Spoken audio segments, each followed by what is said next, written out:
Semangat pagi semuanya, masuk kembali lagi di mata kuliah dasar programming dan kali ini yang akan saya jelaskan adalah Introduction to C Language.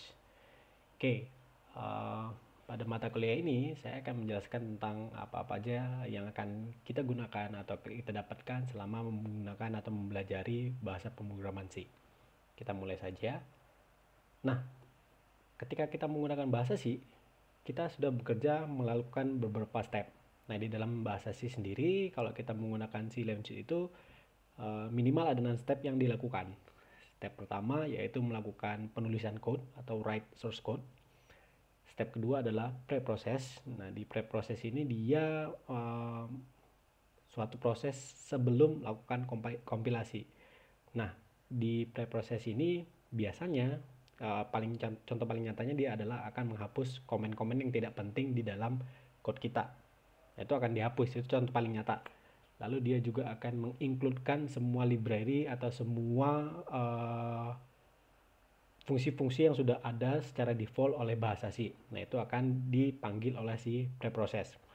Nah, step ketiga yaitu melakukan kompilasi. Kompilasi terhadap source code yang sudah kita buat, apakah benar atau tidak. Nah, di sini nanti pada saat kompilasi itu bisa jadi kelihatan mana yang error, mana yang tidak. Apakah program yang kita buat sudah benar-benar sesuai dengan kaidah penulisan bahasa C atau tidak. Lalu link edit. Step keempat, link edit ini dia akan menciptakan suatu objek dari beberapa banyak objek tadi, dari library-library yang ada, dari source code kita. Ujung-ujungnya dia nanti akan menciptakan suatu objek atau suatu file pada step 4 ini, yaitu link edit. Step kelima, load atau loader. Nah, ini sudah masuk bagian besar yaitu run. Kalau tadi step 1, 2, 3, dan 4 itu masih masuk build. Nah, step 5 ini dan step ke-6 itu sudah masuk ke run code-nya. Kalau di step 1, 2, 3, dan 4 itu sudah selesai dan tidak ada error, maka akan dilanjutkan ke step 5 yaitu melakukan load. Nah, load di sini sebenarnya ini lebih ke mesinnya. Tadi program C yang sudah kita buat, sudah lulus kompilasi, sudah dijadikan satu objek, itu akan dijalankan di memori RAM yang ada di laptop ataupun ada di komputer kita. Oke. Akan dijalankan di RAM. Seperti kita ketahui, RAM itu yaitu untuk tempat sementara, memori sementara yang akan digunakan oleh semua aplikasi untuk menjalankan prosesnya. Setelah load, masuk ke step ke-6 yaitu melakukan execute. Oke. Kalau memang sudah berhasil 1, 2, 3, 4, 5, barulah program tadi akan di-execute. Nah, ketika melakukan execute ini, hasil akhirnya berupa output, yang mana output nanti ya sesuai dengan yang kita buat untuk source code-nya. Oke, sesuai dengan yang kita buat ketika step pertama yaitu penulisan code di editor ataupun menggunakan IDE. Nah, IDE sendiri ya kalau untuk kita mungkin contoh paling sederhana adalah menggunakan Notepad++. Kita bisa mengetikkan sesuatu, konteksnya di sini adalah bahasa C. Kita ingin menuliskan semua yang format berbentuk bahasa C di dalam Notepad tersebut, lalu melakukan kompilasi dan hasil akhirnya step terakhir melakukan execute, outputnya nanti bisa keluar. Oke. Nah, output di sini sebenarnya berhasil, tapi bisa diperhatikan nanti apakah memang sesuai dengan keinginan kita atau tidak. Nah, itu bisa dianalisis datanya setelah outputnya keluar. Selanjutnya, nah untuk algoritmic notation sendiri dibagi menjadi 3 bagian besar untuk bahasa C. Yang pertama ada judul, yang kedua kamus, dan yang ketiga algoritma. Nah, judul di sini biasanya berisi informasi tentang komen-komen yang tentang nama penulis, deskripsi programnya apa, deskripsi secara singkatnya program ini mau ngapain. Lalu berisi juga tentang include. Nah, include di sini adalah memanggil library-library default atau library-library dasar yang ada di bahasa C. Itu bukan user ataupun bukan pengguna yang menciptakan, tapi itu memang sudah bawaan dari bahasa C-nya. Nah, itu bisa kita panggil atau bisa kita gunakan gitu, include. Nah, di bagian kamus atau dictionary bahasa Inggrisnya, nah kamus ini mendeskripsikan semua variabel, konstanta, spesifikasi prosedur, spesifikasi fungsi, semua kita masukkan di sini. Nama-namanya, beberapa value juga mungkin bisa dimasukkan di kamus. Lalu yang ketiga itu algoritma. Nah, di sini mungkin terjadi yang namanya logika di dalam algoritma ini.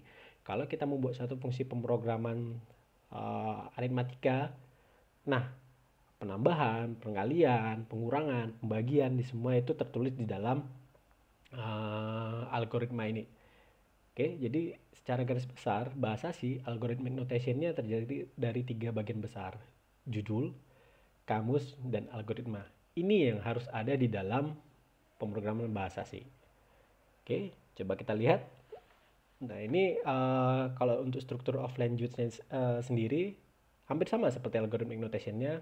Kita lihat di bagian header. Nah, di bagian header atau judul ini, tadi sini ada nama filenya itu apa, identitas perancangnya, ya pembuat code-nya itu siapa, writer code-nya itu siapa, lalu deskripsi ringkas programnya ini mau ngapain. Nah, di sini include untuk melihat semua library.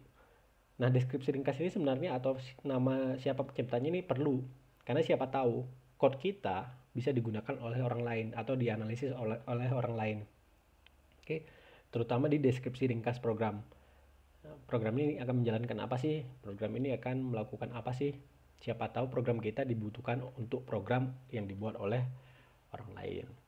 Lalu ada main. Nah, setiap file C, setiap kalian menulis pemrograman di bahasa C, selalu ada fungsi int main. Nah, main ini yang paling utama. Kalau tidak ada main, maka tidak akan ada yang bisa ditampilkan di dalam ya hasil monitornya, ataupun apa yang akan kita ciptakan tidak akan muncul gitu. Setelah kita capek-capek melakukan algoritma tapi tidak ada integer main-nya, maka mungkin tidak error ketika melakukan kompilasi atau melakukan execute program di step yang ada di sini, tidak error, tapi tidak muncul apa-apa, outputnya tidak ada karena tidak ada main-nya, fungsi main-nya tidak ada. Lalu ketika melakukan variable declaration itu masuk ke dalam kamus atau dictionary tadi, kita mendeskripsikan atau mendeklarasikan karakter A atau variable A. Tipenya apa? Tipenya integer, nilainya berapa? Nilainya 100. Contohnya seperti itu.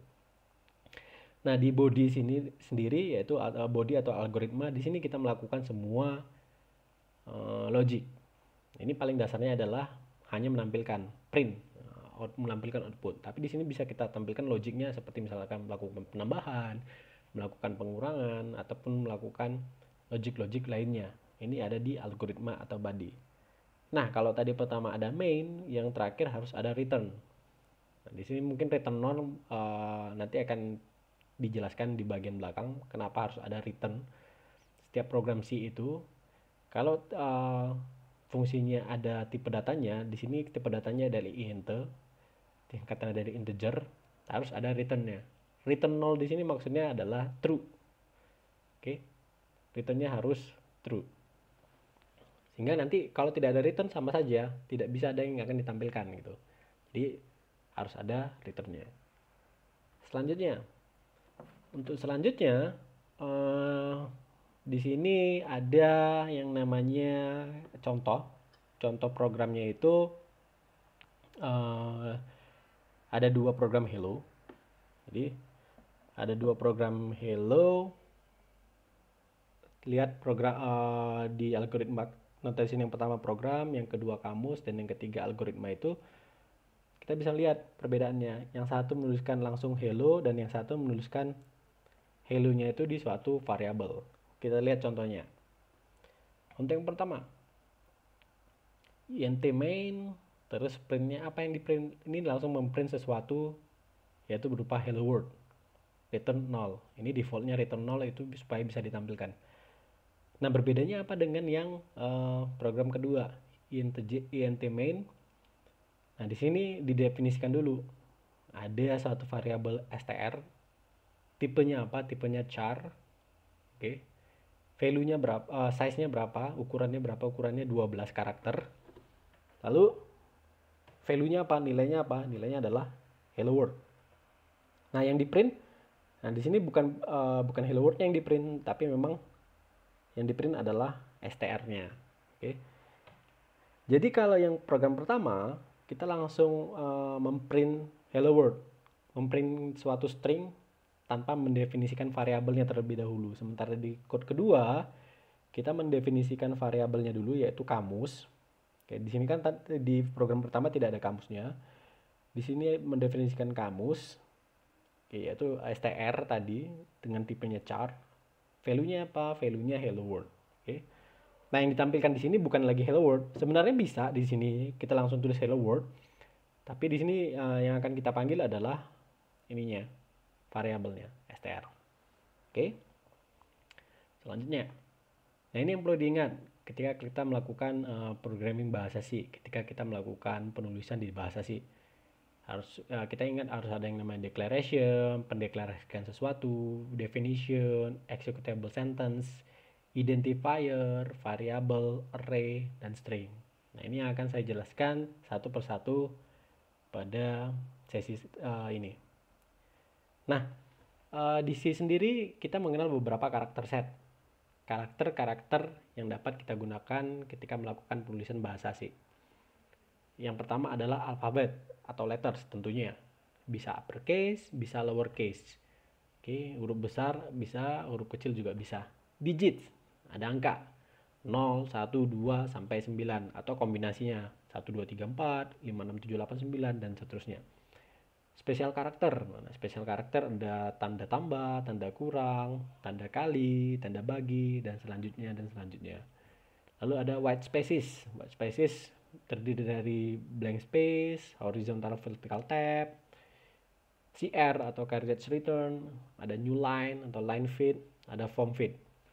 Nah, seiring berjalan waktu ketika kalian melakukan code di dalam bahasa C, ini semua akan terbiasa. Oke. Ini pada umumnya yang kita lakukan ketika melakukan ketik-ketik sesuatu, baik itu di Notepad ataupun di IDE lainnya. Selanjutnya ada identifier.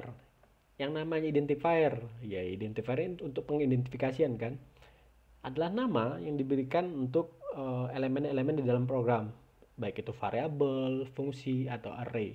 Setiap kita melakukan suatu pemrograman, kita membuat sesuatu, harus ada namanya tadi. Kalau di contoh program yang ini tadi, oke, str itu adalah identifier. Oke, str itu adalah identifier berupa variabel. Oke. Itu identifier. Nah, apa yang bisa kita gunakan? Lowercase dan uppercase juga bisa digunakan. Diperbolehkan di penulisan identifier. Oke, walaupun ya pada umumnya penggunaan lowercase itu lebih sering dibandingkan menggunakan uppercase untuk identifier. Biasanya orang yang melakukan coding, orang yang melakukan pemrograman, baik itu di bahasa C ataupun di bahasa-bahasa lainnya, lebih memilih lowercase gitu daripada yang uppercase semua gitu, atau kombinasi lowercase di tengah-tengahnya ada uppercase. Nah, ingat, ini yang perlu diingat, sifatnya adalah case sensitif. Apa yang maksudnya case sensitif? Contohnya seperti ini. A besar itu tidak sama dengan A kecil. Oke.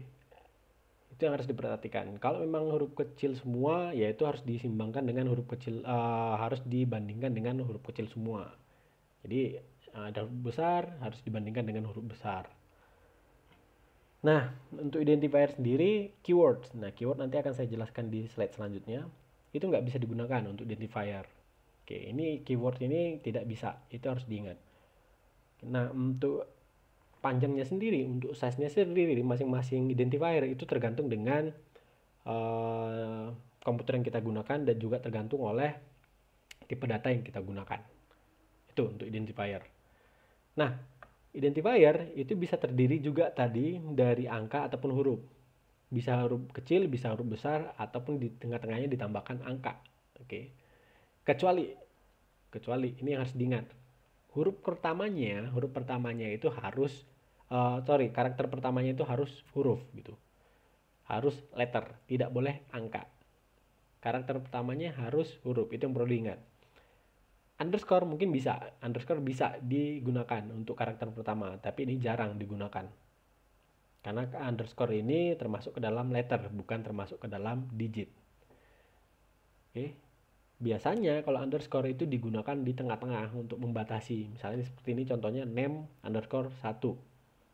Nah, untuk identifier sendiri juga bisa dimulai dengan underscore seperti yang saya bilang tadi. Tapi pada umumnya ini jarang digunakan. Walaupun bisa tapi jarang digunakan. Nah, contohnya seperti ini. Ada yang valid dan ada yang invalid. Kalau yang valid nama identifiernya seperti X, Y, Z. Kalau invalid, third, gitu, 3RD. Kenapa invalid? Karena dia dimulai dari angka 3. Ini tidak boleh seperti ini. Lalu kalau yang valid lagi contohnya volume. Terus invalid, tanda kutip Z. Nah, ini illegal karakternya Z. Dan ada TMP. Ini kalau illegal karakternya adalah garis gitu kan, dash, itu tidak boleh. Lalu illegal karakternya blank space, itu nggak bisa digunakan untuk identifier. Nah, tadi saya bilang di identifier tidak boleh menggunakan keyword.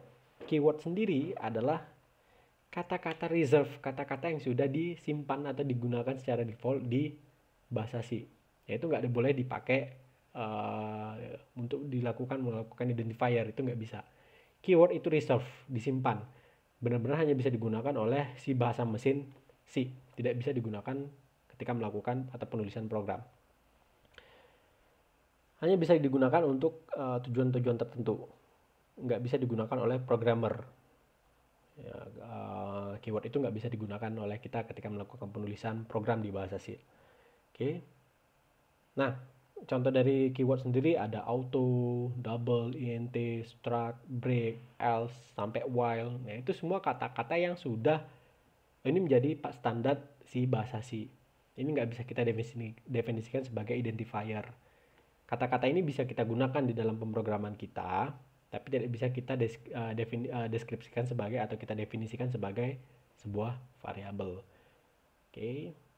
Lalu ada data type. Nah, tipe data atau data type ini yang paling penting juga di dalam bahasa C. Nah, data type di bahasa C itu merupakan kumpulan dari nilai-nilai yang merepresentasikan nilai tersebut.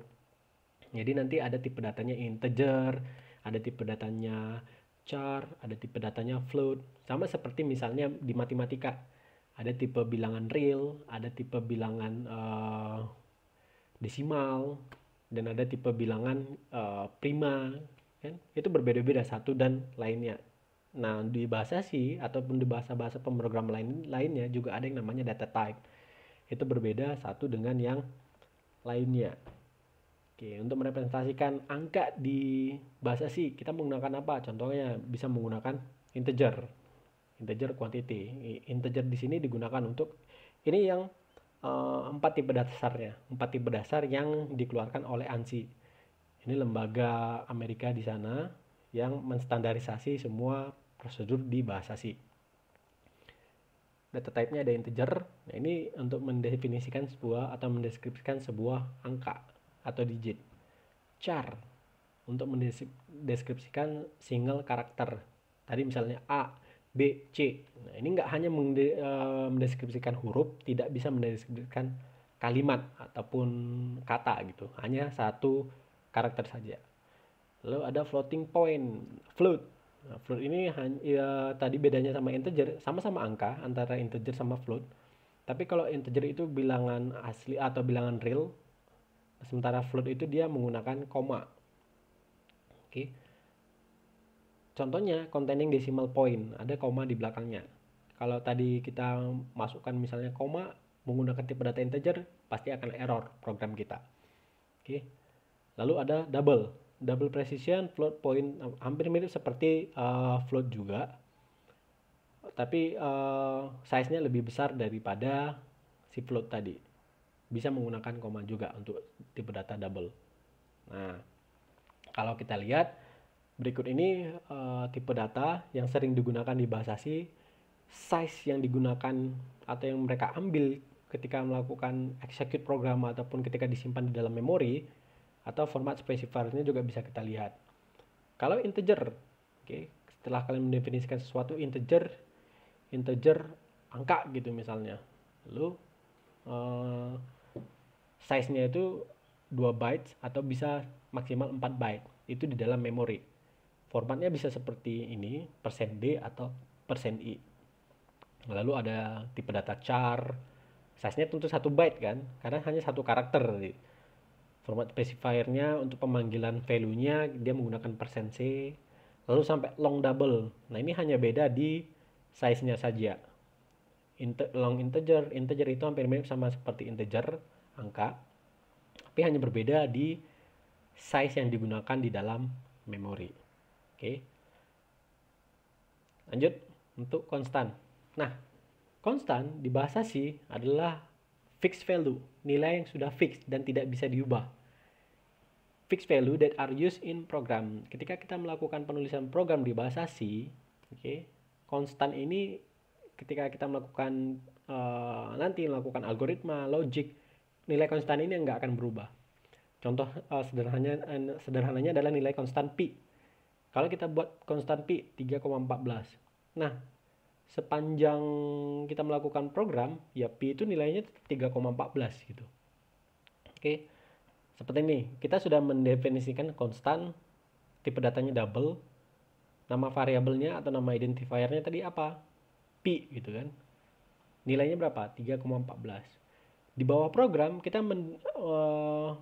mengassign lagi atau menambahkan nilai baru lagi ke pi ini tadi sama dengan 2,9. Ini pasti akan error. Karena apa? Karena di sebelumnya pi itu sudah dikonstankan dengan nilai 3,14, dalam artian ini tidak bisa berubah datanya. Oke. Nah, konstan juga bisa disebut sebagai literal. Di dalamnya terdiri dari integer konstan, floating point konstan, karakter konstan, dan string konstan. Nah, ini yang paling umum digunakan untuk konstan, tipe data integer, floating point, karakter, dan juga string. Rulesnya bisa kita lihat, koma and blank space nggak bisa diincludekan ketika pembuatan konstan. Oke. Nilai dari suatu konstan tidak bisa melebihi dari minimum ataupun maksimum bound. Maksimum bound tadi size-nya, byte-nya tadi ada berapa. Nah, itu nggak bisa melebihi, tergantung tipe datanya juga. Kalau di sini tipe data double, kita membuat konstan pi 3,14 itu masih masuk. Kalau kita udah buat sekian triliun itu nggak akan bisa. Karena apa? Udah di luar size si tipe data double ini. Oke. Nah, selanjutnya ada integer. Ya, sama saja seperti konstan-konstan sebelumnya. Ini hanya untuk mendefinisikan suatu nilai yang fix di dalam pemrograman. Suatu nilai yang kita konstankan sepanjang program kita berjalan gitu. Jadi ada konstan integer, konstan integer desimal, konstan integer oktal, konstan integer heksadesimal, konstan integer unassigned. Ini sama. Semua itu untuk mendeskripsikan suatu konstan yang nilainya tidak bisa berubah dan tidak akan berubah. Kalau terpaksa kita harus berubah nilainya, nah itu akan terjadi error di dalam coding kita, di dalam program kita. Sehingga apa? Ya tadi konstan ini bukan hanya untuk angka ya, bisa untuk nama aja. Misalnya konstan negara sama dengan Republik Indonesia. Nah, ketika kita melakukan pemrograman, negara ini tadi nilainya sepanjang pemrograman atau sepanjang executable itu akan bernilai Republik Indonesia, tidak bisa dirubah yang lain-lainnya. Lalu apa lagi yang sudah fix gitu ya, nama benua misalnya atau nama suatu tempat, namanya sudah fix, namanya sudah konstan. Nah, itu yang bisa digunakan terus menerus dan nilainya tidak akan berubah. Itu maksud dari si konstan tadi. Oke. Nah, untuk unassigned atau long integer konstan itu ya nilainya seperti ini. Ada desimal. Bedanya tadi sama saja, saya seperti bilang unassigned ataupun long untuk integer itu sama saja, tapi bedanya mungkin kalau untuk nilainya yang berbeda, size-nya di dalam memori atau bytes yang digunakan itu yang berbeda. Nah, untuk membedakan nilai konstan ini dengan integer biasa dengan long integer atau unassigned integer, itu di belakangnya biasanya ada U yang menandakan kalau dia unassigned, atau L yang menandakan kalau dia long. Oke. L untuk long dan U untuk unassigned. Oke. Itu untuk konstan di integer dan sebagainya. Lalu konstan di floating point. Nah, di konstan floating point ya sama seperti integer tadi. Yang membedakan apa? Tipe datanya. Tipe data di floating point dia bisa menggunakan koma. Oke, dia bisa menggunakan koma ya tergantung dari banyaknya size si floating point ini tadi. Size-nya bisa kita lihat seperti yang ini. Size untuk float itu size-nya 4 byte. Sementara kalau untuk integer umumnya 2. Tapi bisa sampai 4 size byte-nya. Tapi kalau misalnya float secara default itu sudah 4, tidak lebih dan tidak kurang, 4 byte. Oke. Selanjutnya tadi floating point, ini floating point, kita bisa lihat ada angka valid dan invalid. Oke. Ya, kenapa alasannya decimal point or exponent must be present? Harus dia ada komanya yang menandakan bahwa ini adalah suatu bilangan float, gitu ya. Lalu ada illegal karakter seperti koma, itu tidak boleh.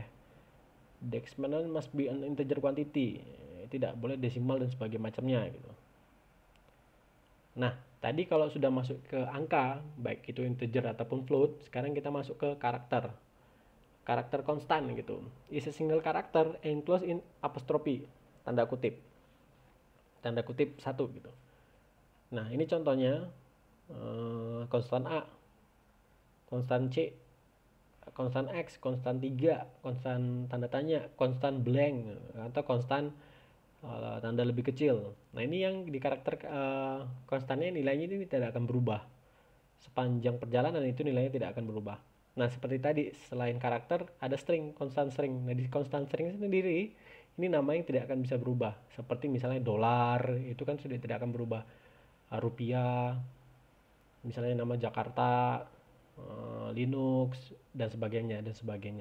Itu nama yang tidak bisa berubah. Konstan dari awal sampai akhir nilainya tidak bisa dirubah, kecuali ketika melakukan pendefinisian nilai di awalnya yang harus dirubah.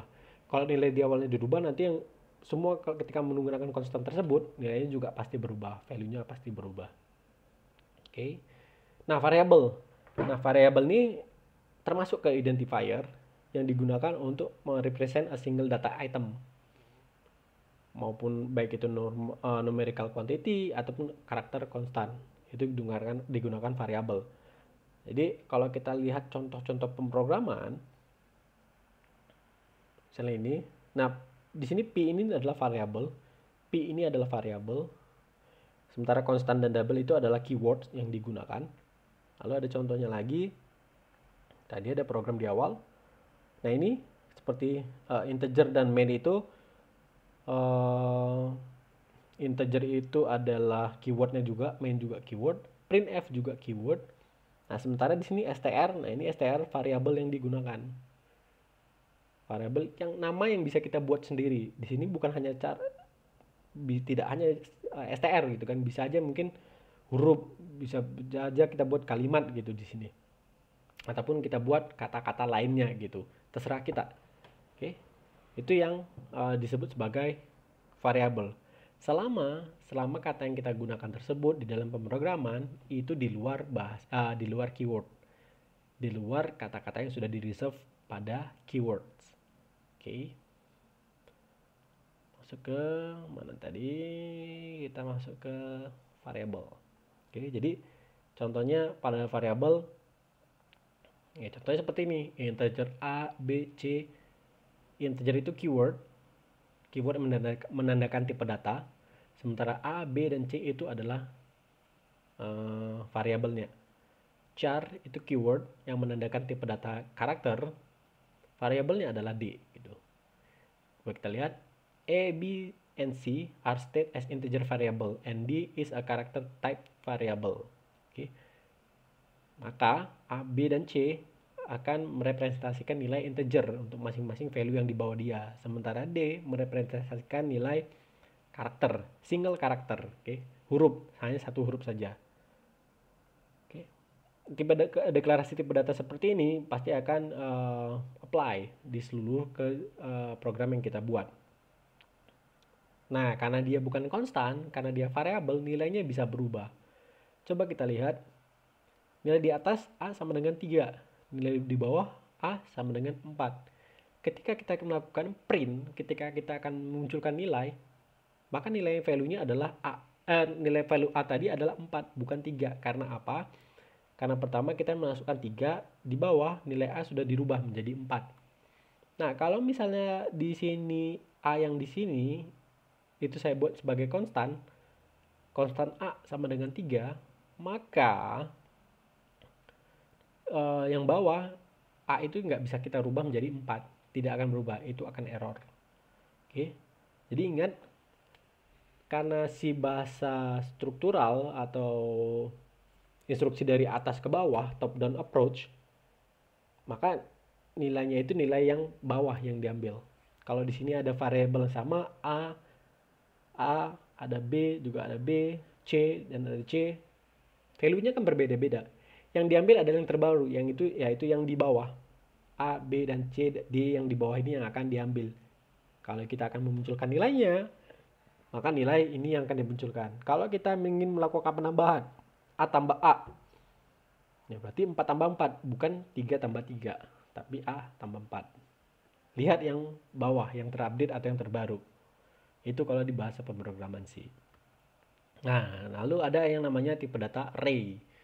Array di sini merepresentasikan berupa variabel juga yang digunakan extensively secara banyak di bahasa C.